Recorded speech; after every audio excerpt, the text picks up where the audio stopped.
Hello guys, maglalagay ako dito ng wallpaper.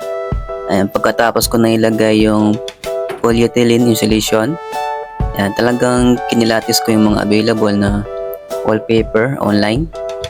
Ayan, may nabili kasi ako yung nauna, hindi siya madikit.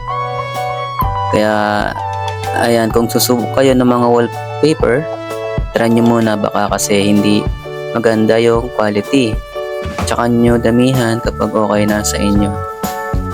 At yun nga guys, itong nilalagay ko ngayon na wallpaper ay maganda at madikit siya.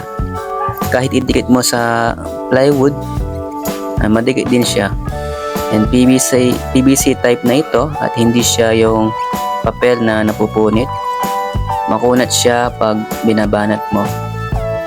Yan, maganda din ang pagkakakulay niya, malinaw.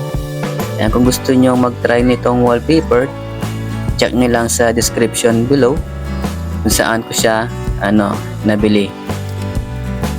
Ayan, at kung meron din kayong alam na wallpaper na mas maganda, pwede nyo ring i-share sa amin at comment lang sa comment section.